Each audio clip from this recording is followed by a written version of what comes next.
bagi kita semua. Pada pertemuan kali ini, kita akan mempelajari tentang menganalisis kebahasaan resensi. Dalam sajian teks resensi yang merupakan hasil karya seseorang yang isinya berupa ulasan, penilaian baik buruknya suatu karya sastra yang sudah tersusun dalam satuan-satuan kalimat sehingga menjadi sebuah teks resensi. Jadi, teks resensi ini memiliki kaidah-kaidah bahasa sebagai berikut. Yang pertama, kaidah kebahasaan yang bernama konjungsi penerangan. Kedua, konjungsi temporal. Ketiga, konjungsi penyebaban. Dan yang keempat, pernyataan syarat. Bagian-bagian inilah yang menjadi kaidah kebahasaan teks resensi. Pada konjungsi penerangan, konjungsi yang ditemukan dalam teks resensi lebih dominan, yaitu bahwa, yakni, yaitu. Pada konjungsi temporal akan ditemukan nanti berupa konjungsi sejak, kemudian, akhirnya. Konjungsi temporal ini adalah konjungsi yang menyatakan waktu. Yang ketiga, konjungsi penyebaban. Dalam kalimat-kalimat itu akan kita temukan hubungan antara sebab akibat, sehingga konjungsi yang digunakan adalah konjungsi sebab karena. Kemudian dalam teks resensi juga akan kita temukan kaidah kebahasaan yang berupa pernyataan syarat. Dan pernyataan syarat itu menggunakan kata-kata harus, hendaknya, jangan. Inilah yang menjadi kaidah kebahasaan teks resensi. Berikut Ibu sediakan contoh teks yang sudah mengandung kebahasaan yang terdapat pada teks hasil resensi yang berjudul yaitu Petualangan Bocah di Zaman Jepang. Yang ini adalah hasil resensi buku novel yang berjudul Saksi Mata. Berikut sajiannya.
Tadi kita sudah memperhatikan contoh kaidah bahasa yang terdapat dalam teks resensi yang sudah disajikan.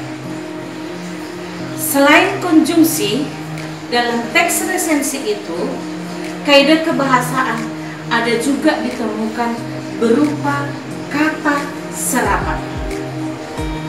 Kata serapan maksudnya adalah kata yang dipinjam atau kata yang diserap, disedot, dihisap dari bahasa asing atau bahasa asing yang telah dipergunakan itu menjadi bahasa resmi dalam bahasa Indonesia dan diterima pemakaiannya secara umum.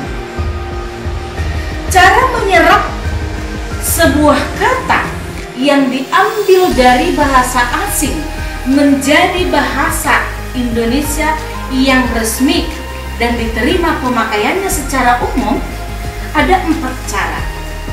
Yang pertama, diadopsi. Adopsi maksudnya di sini adanya sebuah proses mengadopsi bahasa asing, dan bahasa asing itu dengan cara tidak mengubah lafalnya, tidak mengubah ejaannya dan bahasa asing ke dalam bahasa Indonesia. Contohnya, kata supermarket itu berasal dari bahasa asing, tetap dia ditulis menjadi kata supermarket.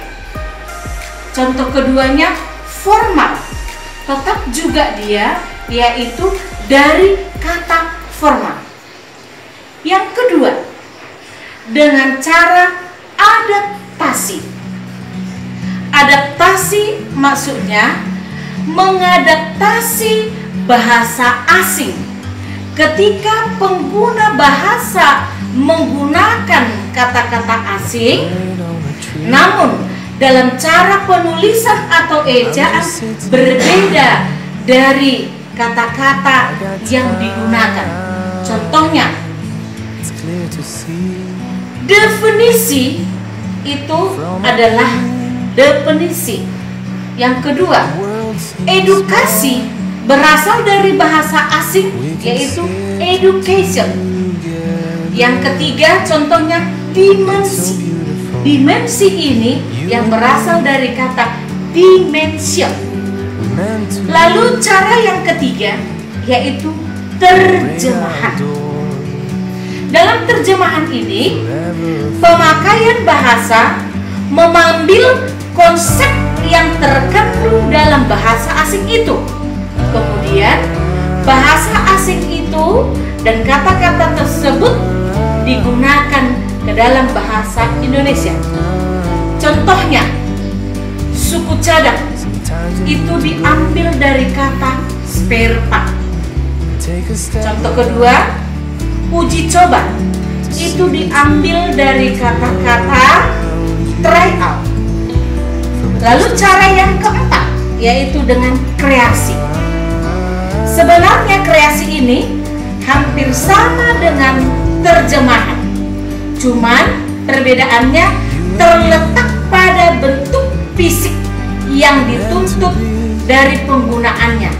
Contohnya, apabila kata dalam bahasa Inggris itu atau dari bahasa asing itu dituliskan 2 kata, maka dalam bahasa Indonesia dia bisa menjadi satu kelompok kata atau satu frase.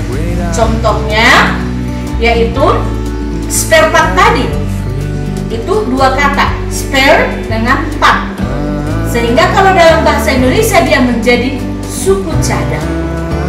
Itulah cara untuk menyerap sebuah kata supaya resmi menjadi bahasa Indonesia. Nah, dari uraian atau penjelasan saya tadi tentang cara-cara menyerap bahasa asing tadi menjadi sebuah atau menjadi bahasa Indonesia resmi. Di sini ada ketentuan pemerintah atau boleh dikatakan pemerintah telah menetapkan beberapa peraturan berkaitan dengan penulisan unsur serapan. Secara umum, penyerapan itu adalah sebagai berikut. Yang pertama, satu bunyi dilambangkan dengan satu huruf, terkecuali untuk bunyi eng, nye, se, kh yang diwakili oleh 2 huruf. Contohnya kromosom dan bukan kromosom. Contoh kedua, tema bukan menjadi tema. Yang kedua, penulisan kata serapan harus sesuai dengan pengucapan yang berlaku dalam bahasa Indonesia. Contohnya, yang berlaku dalam bahasa Indonesia adalah cek dan bukan cek, tim dan bukan tem, taksi dan bukan taksi. Peraturan pemerintah yang ketiga, penulisan kata serapan tidak jauh beda dengan kata aslinya. Contohnya aero dari bahasa Inggris dengan penulisan aero dan bukan aero. Contoh kedua, hidraulik dari bahasa Inggris hidraulik pakai y dan bukan menjadi hidrolik.